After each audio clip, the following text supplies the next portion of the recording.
Football on the Sports Social Podcast Network is brought to you by BetVictor. With mixed market bet builders, in-play betting and a selection of welcome offers, make sure your Premier League is spent with BetVictor's premier betting app. 18 plus, begambleaware.org.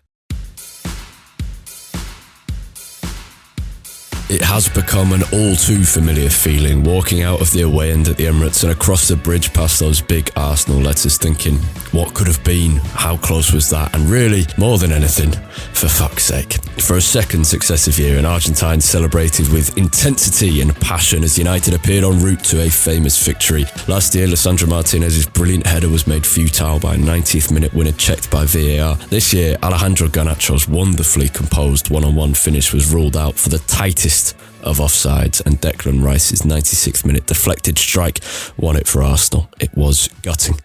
Really gutting. So, welcome to the Manchester United Weekly Podcast. Let's get through another painful away match together. Thank you for joining us. I'm Harry Robinson. Jack Tait is with me. I think we all know how we felt after that one, but there's plenty more to discuss because there were some real positives, that's for sure. There's several pieces of significant off-the-pitch news, most of it bad, and a 10-goal thriller for the academy, plus several deadline day signings, which we'll discuss at the end of the show. So, we won't be wallowing in pity for too long, and let's get stuck in, Jack. We asked the question last week when we were previewing this game, what would constitute progress, or at least some greater sense of satisfaction, a silver lining maybe, even if United were to lose at Arsenal? And I think the answer we came up with in essence, or in short, was to see us extend some control on a game away at a top rival, at a top team. I think United did that for extended periods at the Emirates. Would you agree? I would. It clearly is far from the finished article at this point, which we can obviously go into in more detail. But I think if you take last year's performance at the Emirates as sort of the baseline, I think this was clearly a marked improvement from that. It's still, we were under pressure for periods of the game, especially in the second half, where I feel like our level and our ability to get any control of the game was diminished. But the first half in particular, I did feel like United did control the game without looking too threatening, which is sort of the caveat. But we did exert a level of control. We were able to kind of stem the excitement inside the Emirates. We slowed the game down. We played it at our tempo. Yeah. I think it highlighted to me the big difference really between De Gea and Onana. Yeah, I was going to say. Because I don't think we would have been able to play anywhere near the level that we did with a different goalkeeper in between the sticks. No, and look, we've lost 3-1 and we're starting very positively here, but I think that's just to lift the mood ever so slightly before we come on to just how cruel a defeat that was. But absolutely, watching Onana, we've said this every week, but it's just this great sense of comfort, a completely different feeling watching him, and absolutely that was the key. I'd be interested to watch the game back. I won't do because there's better things in life to do than suffer that same pain once again. But I'd be interested to watch the game back and see if there were any other players in particular who were really helping with that. But to me, it generally, it felt like Onana. There was there were a couple of moments where Arsenal did put some proper pressure on him, and there was a lovely little turn at one point. Lisandro Martinez did a very great turn early on in the game as well. But a lot of the time, Arsenal just allowed Onana to have it, and I think that was a sign of their recognition of the quality he has. We spoke about when I interviewed Rasmus Højlund and asked him about playing against Onana in Serie A last season, and Højlund said that his manager at Atalanta had told him not to even bother pressing Onana because you're not going to get the ball off him and he's not going to mess up his pass and he's going to be too composed, and that's what we're seeing. And yeah, it absolutely changes the way that United can play in these games, and perhaps we haven't really seen as much of a benefit against Forest at home, which was a pretty unique game state in that United were chasing a 3-goal comeback from the 4th minute.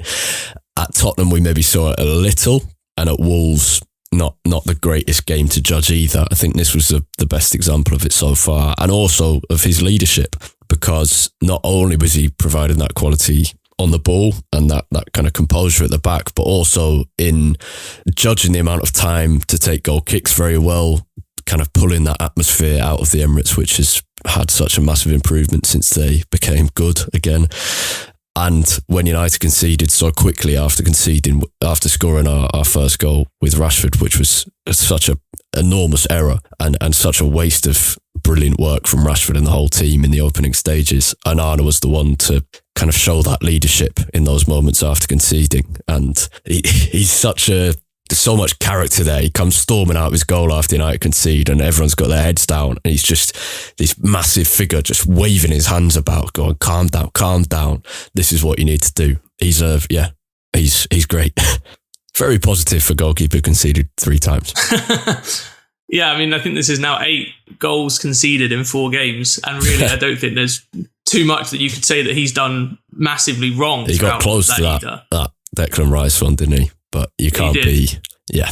I mean, maybe De Gea would have saved that, but I think it's basically an irrelevant hypothetical. Yeah, and like I said, I really do think that Onana was the biggest difference compared to what we saw last year in this game. A lot of the other aspects, really, of, I think, the two teams, the way the game panned out, were eerily similar to the fixture back in January, really. Not just in sort of the way the game played out, but, even just the fact that the way we scored after, halfway-ish. Rashford targeting down that left side, doing really well, was kind of very similar. Trying to keep the ball to try and stem the tide of Arsenal's attacks. And we obviously did that much better this year than last year, but it wasn't that far removed, really. And then the second half becoming, much more difficult and Arsenal really starting to gain a lot more momentum in the game. I think for United, this is why this is such a difficult one to take, because as we always say, the margins are so tight. And I sort of go back to the tweet you mentioned from our friend John McKenzie before this game, saying this is sort of narrative perfection.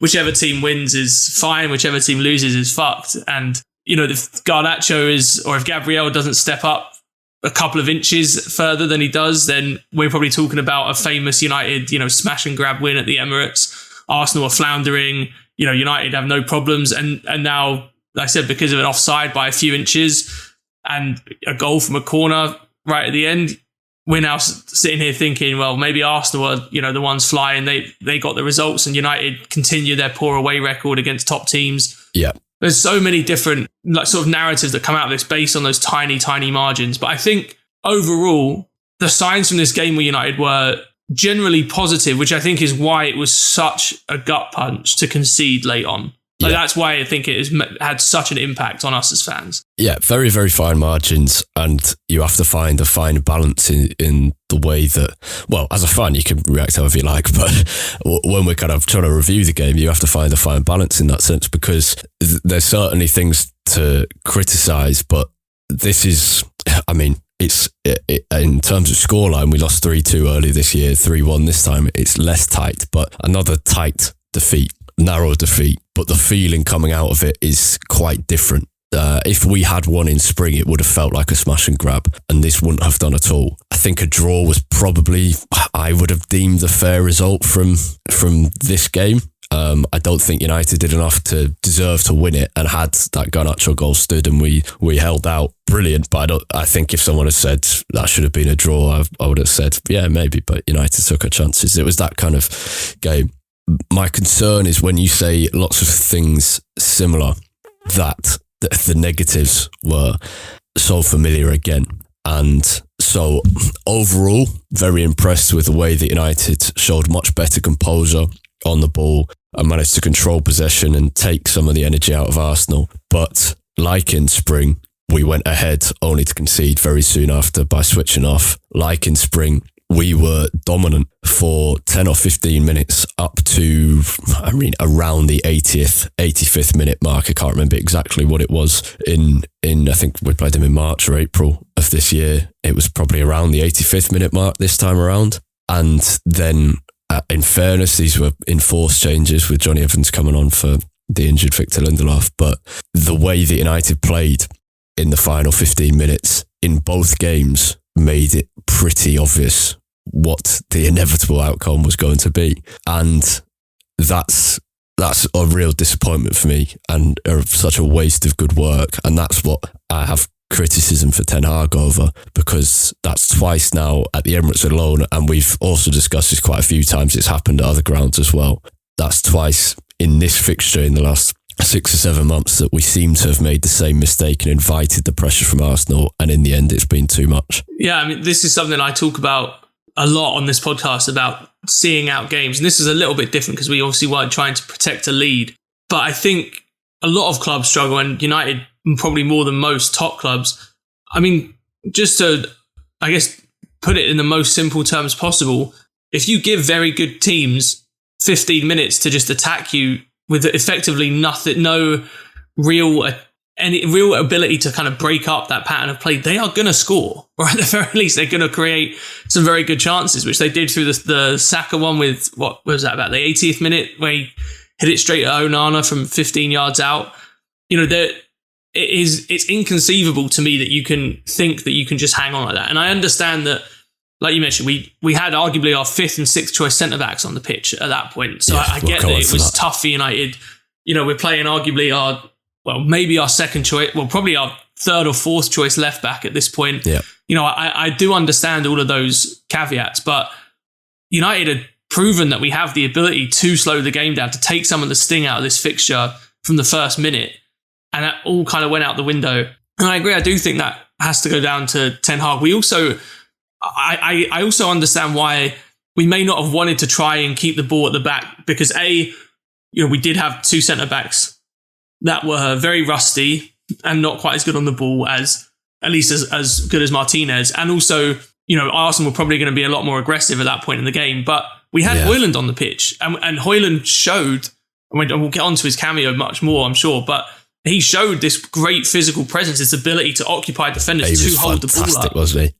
It was such an amazing contrast between Martial, who, as usual, drew the ire of United's travelling support for his, it's not lethargic because that's just is how he is as a player, but his jogging and his lack of intensity and contribution. Højlund showed that physical presence. Højlund showed exactly what can happen when you just have a bit of that presence, and it shifted it entirely because Arsenal had to start much deeper, and suddenly the United had much more of a hold on the game, because the first half we did have that hold on the game, and then coming out after half time we didn't have it. I thought when Kai Havertz got the penalty, which was correctly overturned, I was surprised it was, but correctly overturned. But at that point, when we were standing there waiting for the penalty to be taken, we thought, Ten Hag's, he's changed things too slowly again, because substitutes were ready to come on after that penalty. In the end, he then waited another 8 minutes as well. It took too long, and it felt like that. And then it took until the 67th minute introduction of Højlund for things to change.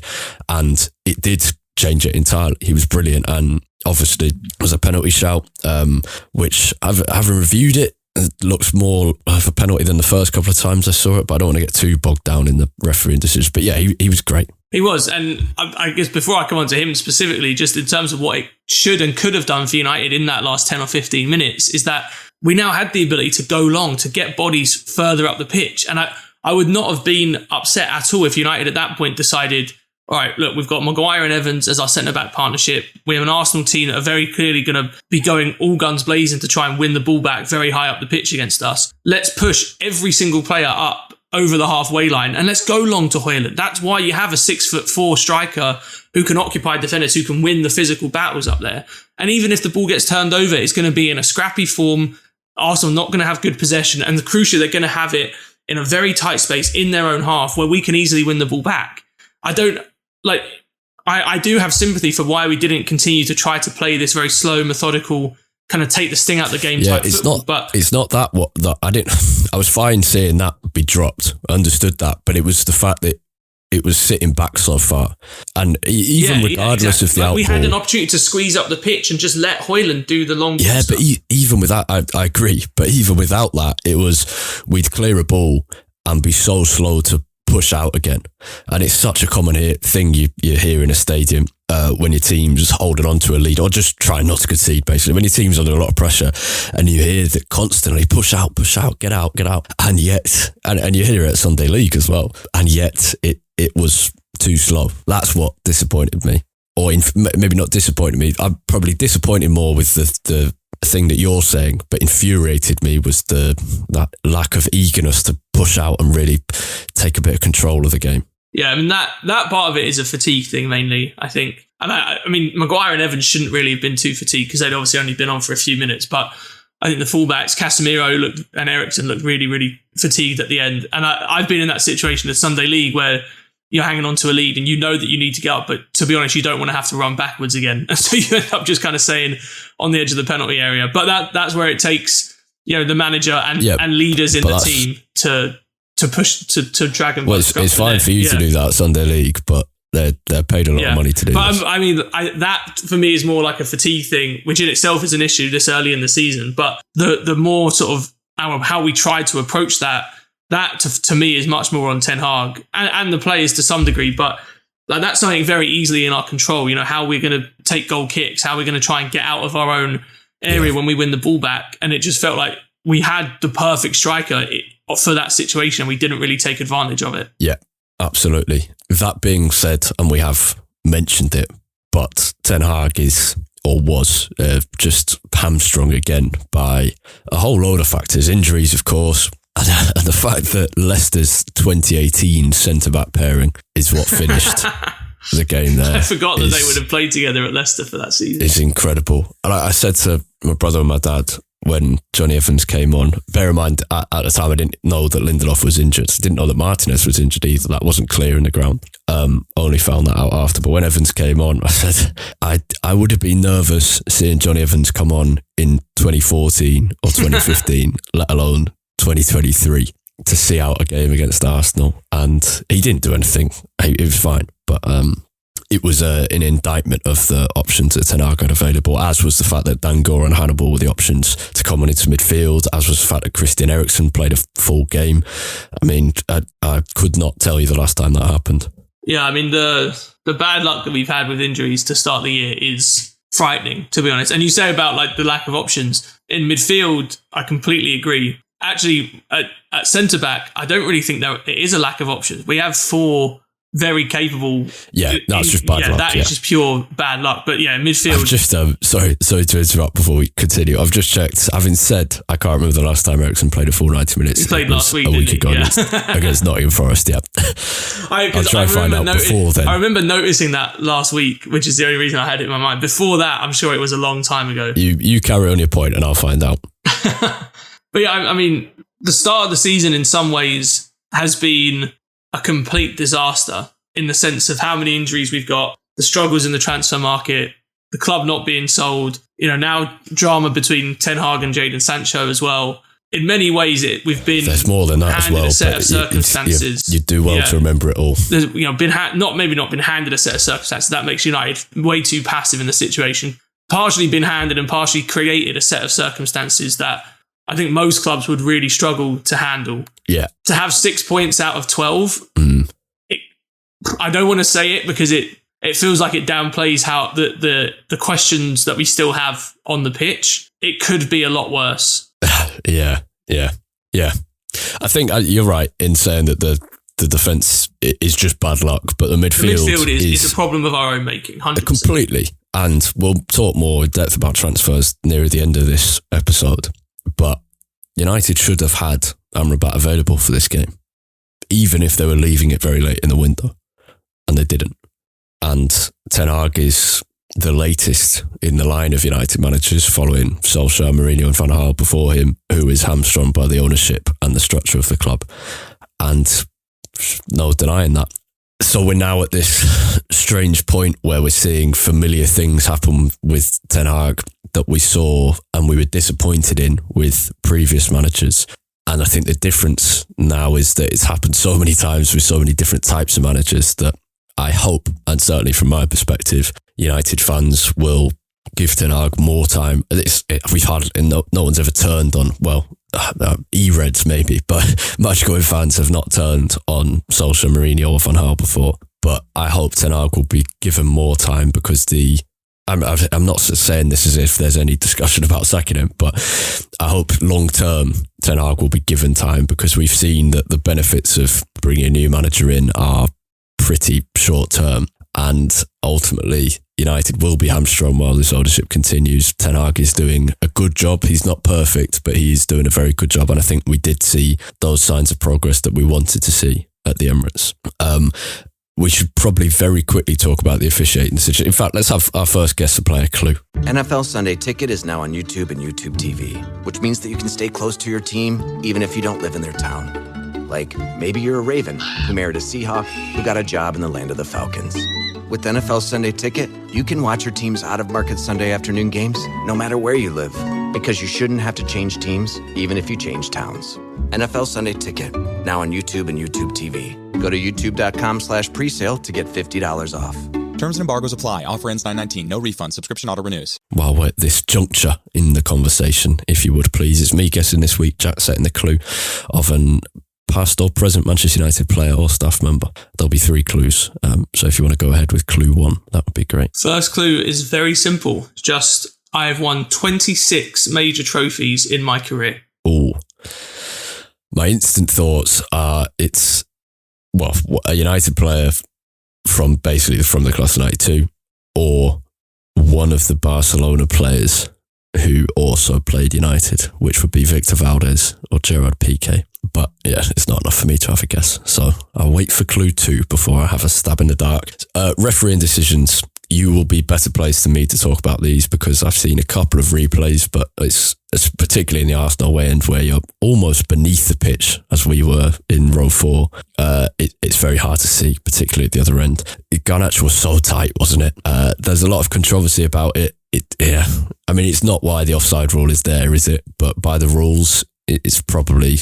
I just have to assume it's correct, otherwise I'm going to lose all faith in everything. I've got to say, I didn't even celebrate the goal, which was a really sad situation, honestly, but I thought he was offside. Well, if I give you my perspective, we were basically in line with the goal, so quite hard to tell anyway. I thought he was offside when the ball was, or kind of I thought he might be offside. I didn't think he was offside. I thought he might be offside when the ball was played. I then waited half a second to check while everyone was going berserk around me to check the linesman hadn't put his flag up, saw he kept his flag down, and then absolutely lost the run of myself, as did all the other thousands of United fans in there. It was a brilliant moment, just ruined. I was saying to my brother, I'd rather...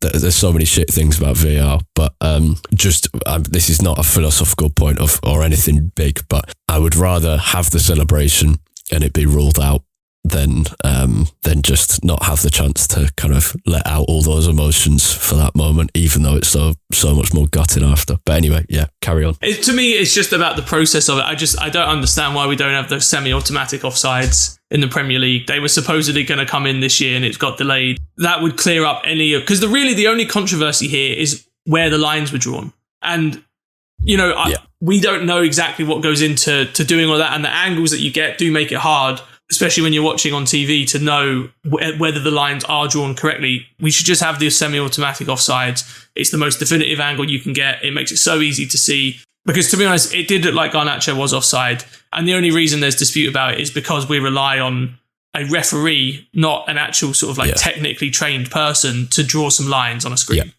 absolutely. The other decisions, Højlund penalty or no penalty? Ten Hag thought so. I don't think so. I think if that goes against United, we'd be fuming at that. To me, the reason why it wasn't, I don't think Højlund ever fully got his body completely in front of Gabriel. I think if he did that, it would have been a penalty. But Gabriel just about managed to sort of stay alongside, and then it was sort of a bit of wrestling back and forth. Yeah, I was surprised. I've seen them given, and I don't think it would have been overturned if it got given. Yeah. But I don't have a huge problem with that not being a penalty. I didn't think it was a penalty in the ground, nor did I think when I saw the replays while slightly pissed yesterday. Looking at it today from a few more angles, I think there is an argument to be made. I'm more surprised, if I remember correctly, and I might be wrong, but if I remember correctly, there was very little time taken over that one. And that was partly because United took a throw in very quickly. Yeah. Well, I think when it was also partly because Højlund didn't react to it at all. He kind of smacked the ground in frustration at himself. He didn't really appeal for it. And I think it shouldn't be the case, but because VAR reviews have to get triggered by a human, often it does take appealing very vigorously to actually get the game to be delayed for a proper check to happen. Yeah, I think he maybe slightly unfairly got out-muscled, but basically got out-muscled. Saying that, me and my brother were saying, I haven't seen a striker, apart from Haaland, kind of show that kind of power against Saliba before. Yeah. It was brilliant. Just there were a few moments where those long balls did come up and we said there weren't kind of enough of them. But in that period between him coming on and us scoring the disallowed goal, where he'd let the ball bounce twice and keep keep backing into Saliba completely fairly, keep doing it. And it was amazing. So There's a cut, the one from a throw, I remember on our right-hand side too, where Wan-Bissaka had no options and basically Bruno Fernandes just points down the line, and then Højlund immediately got the idea, charged over, got in front of Gabriel, and ended up,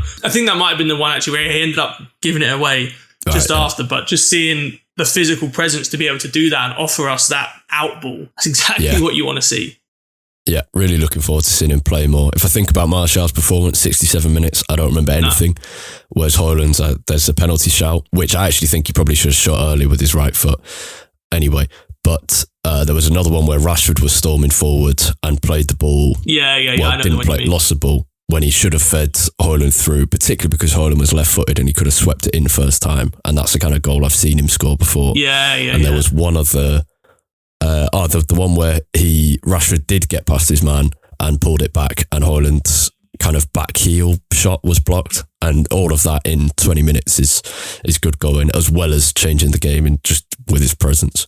So yeah, really looking forward to seeing. And he makes it easier for Rashford too, because it's not as easy for centre backs to basically pull out to wide areas and help out their fullback there, because Højlund occupies the centre back so much more. Is there anything else before we talk about the Jadon Sancho situation briefly? I think just the big, I mentioned it at the start that there were still ways to go for United. I think the big thing that we still have to improve on is being able to progress the ball against well-organised pressing teams. Like we did well against Arsenal in how much we kept the ball, especially the first half. We really did slow the game down. We kept it to our tempo, and Onana made the absolute world of difference. But we do need to improve at being able to actually move the ball forward into the opposition half in when we're in those scenarios. Like there were so many occasions, basically every time a United midfielder received the ball, unless it was Casemiro when he dropped in as a third centre-back, which I was pleased to see that we did that.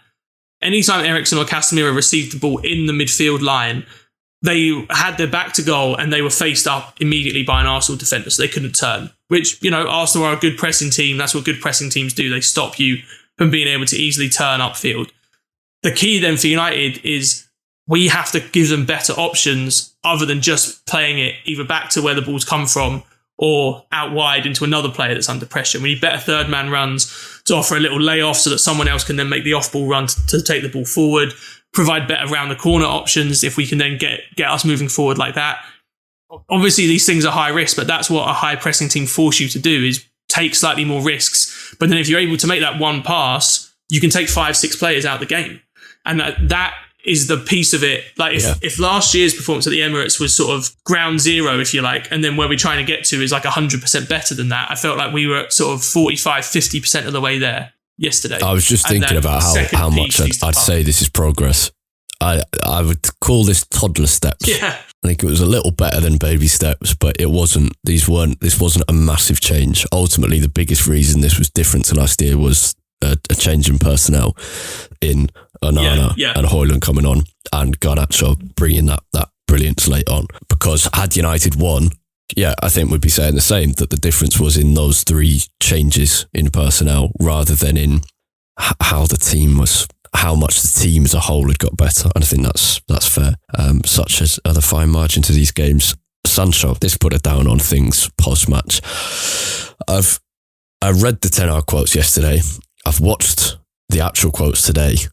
So initially when I read them, I'm sure, maybe people would have agreed, haven't seen them. It felt to me like reading them that Ten Hag was pissed off and probably wouldn't have said that. It seemed fairly inflammatory and wouldn't have said that if we'd lost, not from a last minute winner after a few controversial refereeing decisions. It looked pretty unhelpful from the manager to me, given that the transfer window is closed and that United have enough shit going on right now. But having watched them, they're pretty tame. Ten Hag is basically saying, he's asked why Sancho and McTominay aren't in the squad. He says McTominay's ill and Sancho's level wasn't good enough in training and I went with other players. Given that, Sancho's statement and response is much worse, completely unnecessary, and ultimately he's been brighter this season and I've been enjoying watching his first few performances, but he is well paid enough to take a bit of criticism on the chin, ignore what's on social media and knuckle down and earn his place in the team. Responding like that, not for me. Yeah, I think I've got sort of two main things to say, I guess, in response to the whole situation, and mainly about what Sancho said. The first is I can fully understand why he feels aggrieved to not be in the squad and not be getting more minutes, given that Garnacho and Antony didn't start the season well at all.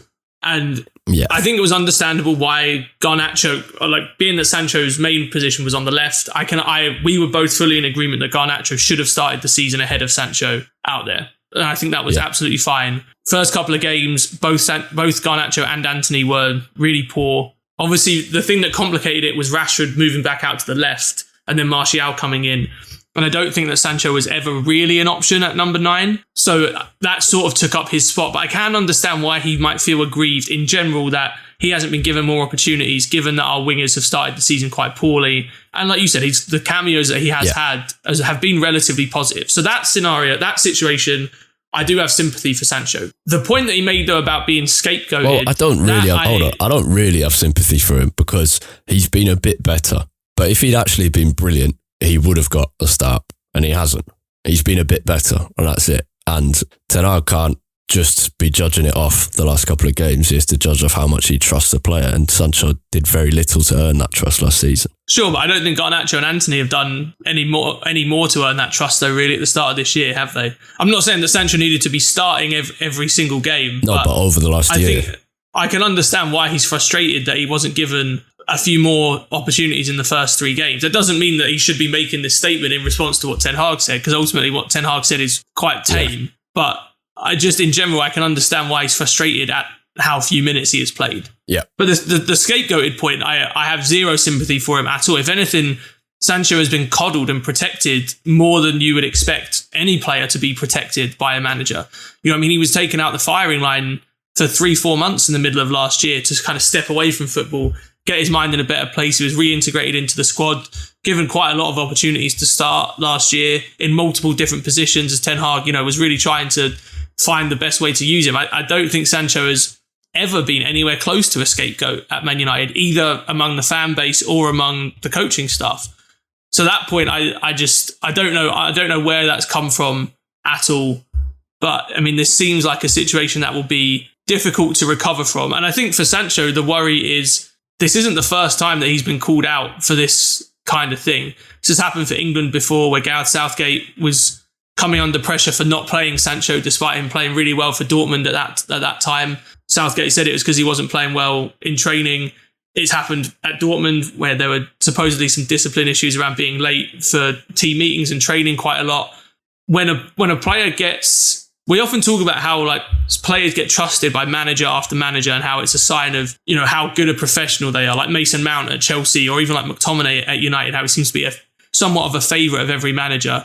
Sancho seems to have a little bit of that trait in the opposite direction. And I think that is a big worry for the rest of his career. Yeah. Stat of the week comes from Rich Jolly, who, frankly, would provide the stat of the week every week if this was a regular feature on the United Weekly podcast, who says, well, he said this before Johnny Evans' play. When Johnny Evans makes his second Manchester United debut, it will mean that in every season from 1935-36 onwards, United have fielded someone who has played or would play for either Sir Matt Busby or Sir Alex Ferguson, which is a fantastic stat. His most famous stat, Rich Jolly, I think, was, and I can't remember the exact year, but it would have been, the stat was basically that in every season since this year, and I'm going to work it out in my head, one of Gianluigi Buffon, Peter Shilton or Sir Stanley Matthews has played. And I'm pretty sure Stanley Matthews' career would have started around 1932 or 33, I think. So it was roughly since 1932, one of Stanley Matthews, Peter Shilton or Gianluigi Buffon has made an appearance. And that's Rich Jolly's most famous one. Obviously, Buffon has retired now, so that is over. I wonder who will be the long-serving player, which means Rich Jolly can tweet that with an extra player in something like 2050. Who knows? Maybe Alejandro Garnacho. We'll see. Yeah, it probably won't be far off. Probably Jude Bellingham, actually, given he started at 16. Yeah, who are just... I'm gutted he didn't come to United, but Jude Bellingham at Real Madrid is just a joy. Everything about it. Yeah. Guess the player clue 2, please. All right. So clue 2. So to remind you, the first clue was that this player has won 26 major trophies in their career. The second clue is this player not only played for Man United, but also played for the club in the city where I now live, Chicago Fire. Ooh. Interesting. Bastian Schweinsteiger played for Chicago Fire, didn't he? But 26 seems quite a lot for him. I know he would have won quite a lot of Bundesliga titles and a couple of Champions Leagues. Well, actually, maybe only one Champions League in 2013. 2012. Yeah, 2013, yeah. Chelsea was 2012. But if you're counting kind of German cups as well, I don't know, 26 seems a lot. I know like Gary Neville won about 20 for United and the Barca players won upwards of 30. Ferguson won upwards of 30 and Giggs did. So 26 is a lot. I'm going to mull it over. I might give you that as my guess before the third clue, but I'm just going to have a think in case anyone else comes to mind. But yeah, for now, we're going to go into our Patreon Q&A. You can listen to it every week. We had a really good one last week. I'm sure we'll have a great one again this week. You can listen to it for as little as £1.50 a month. And yeah, it's normally pretty good value. Some great questions and a bit more relaxed than the rest of the show as we get to know our Patreon community a bit better each week. So we're going to head into that now.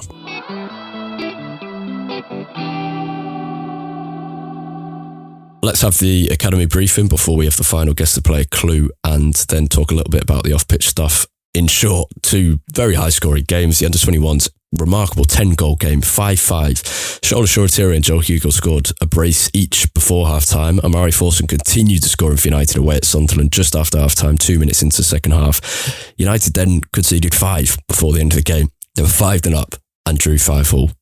Remarkable. Sunderland, 2 kind of unstoppable goals, not literally unstoppable, but brilliant strikes from long range. So those can kind of just be forgiven. But 3 goals that United should have been more switched on for, and to give up a 5-goal lead is, well, it's poor. There's lots of lessons to be learned from there. I'm sure they will know that. The final goal that Sunderland scored was in the 98th minute for, just a ridiculous draw. So, a mad game. The under-18s won 4-1 in the Premier League Cup against Reading. Gabriel Bincheri scored a hat-trick. His final goal was very nice. Ethan Wheatley scored the other one. Bincheri signed from United. He's 16, signed from United from Cardiff back in February. He scored on his under-18s debut last year, but didn't play very much for them because he then played for Wales at the under-17s Euros. He's managed to move well. I think he's found it, as with all young players, has found it a little bit difficult just moving away from home at that age, moving away from your mates and your family. But pretty turbulent start to United, going away with Wales and having like GCSEs and all of that, and he's handling it well. I think the coaches have been impressed, so he'll be one of the main forwards for the 18s this season and has started the campaign well. That's about it really. Oh, well, loan news. Alvaro Fernandez gone to Granada. Charlie McNeil gone to Stevenage. He was at Newport County last year, scored 2 goals in about 15 appearances. Can't remember exactly how many. He stepped a level up. Newport were in League 2, Stevenage are in League 1, so it's a good move for him. Alvaro Fernandez was allowed to go to Granada once United signed Reguilon. It's a decent move. I probably would have preferred to see him play in the Premier League instead of La Liga, just for style reasons. But it's a big team. And hopefully he does well. You just hope he plays a lot of games. I think that's the only ones I can remember off the top of my head. I'm sure there are a couple others, but we'll talk about them later in the season anyway. Jack, we need to wrap up soon because we had quite a long Patreon Q&A. So if you want to hear a lot of that discussion, then sign up to be a patron. But can we have guess a player clue 3? In fact, fuck it. Let me guess Bastian. I was going to say, do you want to lodge an official guess? Yeah, I'll just have an official stab at Bastian Schweinsteiger. All right. Well, the final clue is I spent just 2 seasons with Man United. Ooh. But before that, played for 13 years in the Bundesliga. Got to be Bastian. And you are right about the honours thing, but what helps Schweinsteiger's case is that he won technically the FA Cup, Europa League and League Cup at United, even though in the second of those seasons he barely played. Yeah, that's a good point. So he won the FA Cup at the end of Van Gaal's era, and then he was part of the squad that won the FA Cup and the League Cup. He barely played in that season with Marine. I think he made like a couple of League Cup appearances. 23 major trophies at Bayern, which would be a Champions League. And plus the World Cup as well. Yeah. It does seem a lot. So I think it was like 7 or 8 league titles, 8 league titles, 7 German Cups. I included German Super Cups in there, which is a bit naughty. They do count for them, there's also a Club World Cup in there as well. Yeah, well, fair enough. Divisive figure, I think, Schweinsteiger for United fans. I was very excited when he joined and very let down for pretty much the next 2 years. I mean, basically what we wanted, it's almost identical to Casemiro, really. Like, we wanted Schweinsteiger to be what Casemiro was last year, basically. Yeah, that's a good comparison. Very true. As I said, we need to crack on. Off the pitch, another, as I saw, I think Tim Ogden, who writes for United We Stand, tweeted, he said, Planet Manchester United continues to be very inhabitable, which I thought was a good summary. He said, better performance today, but so much negativity around the club with takeover, results, injuries, Greenwood. It has been a brutal start to the season, and it only continues because just before we were recording, further reports came out about allegations towards Anthony about abuse towards his girlfriend, which are pretty sickening to read. And there's not so much we can say about this, but it's a continuation of, negativity around United and another very difficult case for the club to deal with. And there's only so much we can say. But the other negative thing this week was that the report came out from the Mail on Sunday that the Glazers are planning to take United off the market. Gary Neville on Sky's coverage seemed to think that this is more of a ploy to keep the price rising rather than a genuine story. And there are arguments to both sides, the primary ones being that the Glazers can't afford to keep United for much longer, is what Gary Neville was saying. The other idea being that because Ten Hag got United back in the Champions League, they can afford to keep United for maybe 1 or 2 more years without significant, or they think they can afford to keep United for another 1 or 2 more years without significant capital. So are you saying the United should tank to get the Glazers to sell quicker? Well, in essence, yes. Yeah. And that is possible because they might think United don't need further investment, but we do, because financial fair play is going to restrict us going forward because they refuse to put any money in of their own. Old Trafford is becoming more and more outdated. There should be all the things that United should have, they don't have. And it's not just about players, but like an academy stadium and for the academy teams and for United women to play in. Just one of those things that United would absolutely have under different ownership and do not. And a renovated Old Trafford and a renovated Carrington and all of these things. It's more bad news. Signings wise, very quickly, happy with deadline day? It's a case of right outcome, terrible process for me. Like Amrabat is a great signing and he's exactly the kind of player we need. Getting him on loan to get around some of the budget issues we have is fine by me, especially with an option to buy at still a pretty good price at the end of the year. Yeah. But it should have been done a month ago. Is really just the crux of it. Yes. And like you said, he should have not only been available for Arsenal, he should have had 2 or 3 appearances by the time the Arsenal game came around. Yeah, spending 4 million on 4 players on deadline day is a very, very bad sign. And in fairness, Reguilon, fine, that's due to injuries. I might not agree with the decision, but fine. But the others, concerning.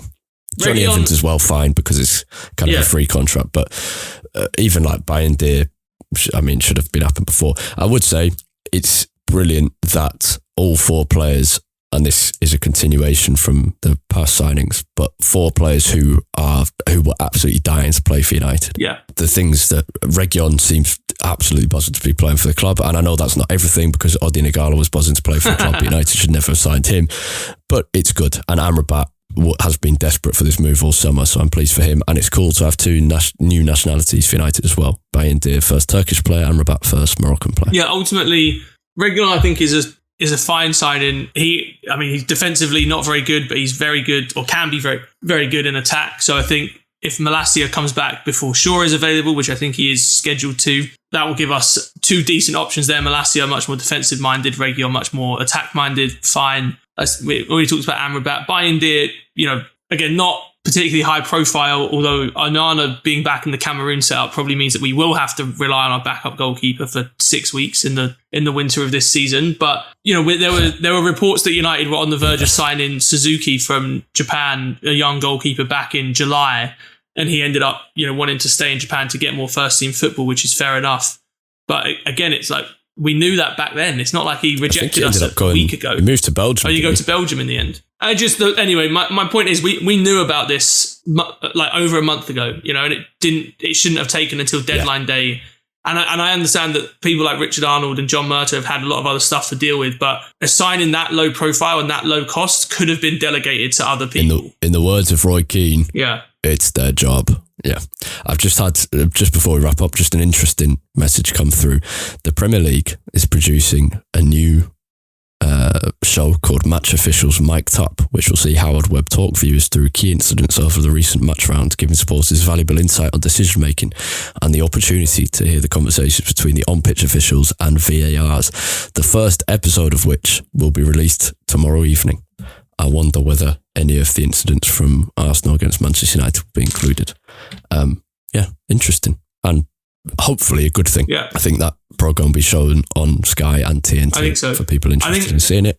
I don't know what else included. I think hearing the conversations as they happen is the big thing, because even like Howard Webb going on MNF every month or whatever he's been doing for the last year or so, like it doesn't really help, because it just makes it look like it's these guys sort of crony just trying to justify what they've done. You need to hear what they're actually talking about in the moment. And, hopefully hearing that will be, hopefully help give people some understanding of why decisions were made. Because I think most of the time we think decisions are wrong. Even if the outcome is wrong, how they get to that is understandable. But also if there are times when the process of it is terrible, like Mike Dean's interview last week about the Chelsea Spurs game last year, we'll be able to hold people accountable for it. Well, the problem is it's like the Met Police, like any police force sending out body cam footage that makes them look good. They're only going to pick and choose certain ones. They'll pick and choose the ones that might be controversial, but where there's been no proper mistake made, where it's a matter of opinion, or where they've accepted their mistake, but they might not reveal the conversations that paint them in a bad light. But anyway, we'll see. Thank you very much for listening, everyone. We've waffled on for well over an hour. Appreciate you taking the time to hear our opinions and our thoughts and our analysis. If you want more of that throughout the week, you can hear Jack's thoughts or read them on X, formerly known as Twitter. At UTD Tait, Tait. I don't think anyone's... The only people I see calling it X are BBC, who must have to do so for for legal reasons, and who consistently refer to it as X, formerly known as Twitter, like Prince, the artist formerly known as Prince. You can find me on X, formerly known as Twitter, at Harry Robinson64, and the podcast itself at UTD Weekly Pod. And we better wrap up. Thank you for listening. Have a brilliant week. Goodbye.